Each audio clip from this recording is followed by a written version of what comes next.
This is Kgatelopele Secondary School. Here, about 700 learners are accommodated in 14 mobile classrooms.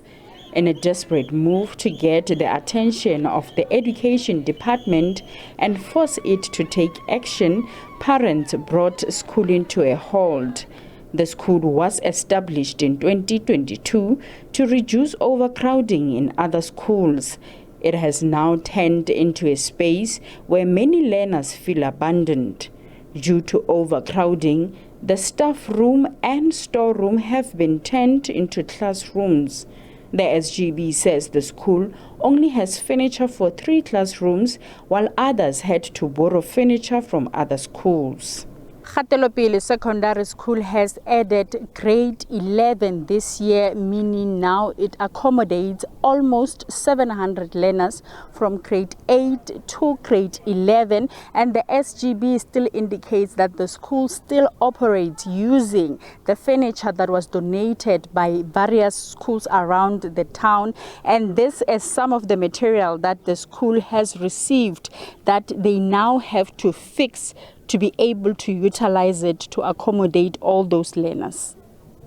Actually, our needs concerning the textbooks were not met. They did bring something. Today you'll find they bring 40 books, 4 books. To add on that is that grade 8 and grade 9, they are still running short of a textbook, which is totally unacceptable because those are the grades that the school started with in 2022. So now talking about the shortest book of grade 8 and grade 9, it's totally unacceptable. Some classrooms have between 40 to 50 learners. Electricity infrastructure was installed in 2023, but still there's no power supply at the school. They don't even care about our children. They don't even care because this situation is being long. It's 4 years. This year is 4 years. Our children are suffering in this class.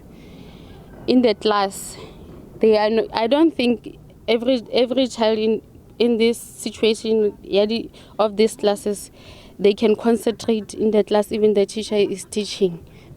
I have a child here in the school. She is always fainting because of the hotness in the class. Kgatelopele is finishing his term as an SGB member.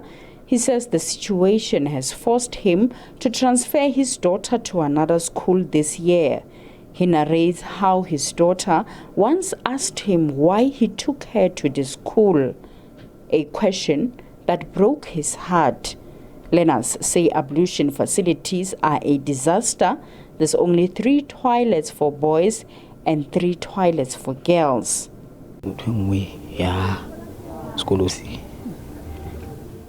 The other thing about the school is that we get overcrowded at the toilets and our teachers don't like it. Sometimes we go there and the toilets are flooded and we are unable to use them.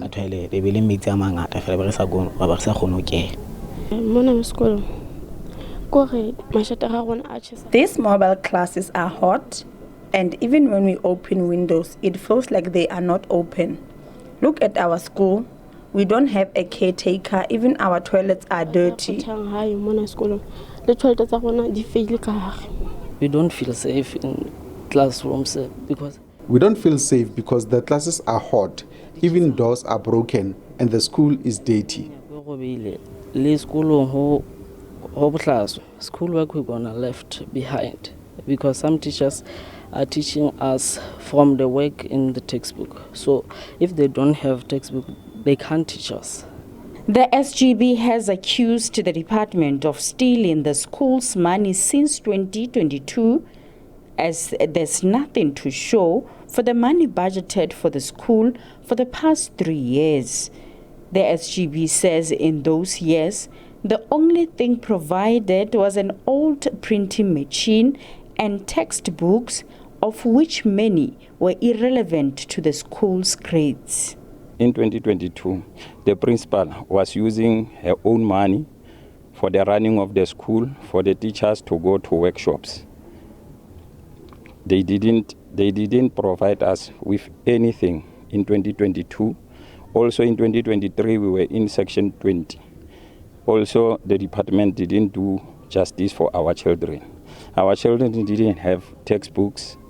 Even the teachers were struggling to teach our children. The SGB says it has now resorted to writing to the Minister of Education for intervention. To date, there are no plans of building a permanent structure. The Education Department has remained mum despite efforts to get comment by SABC News. Makgalama Siteng, SABC News, Bultfontein.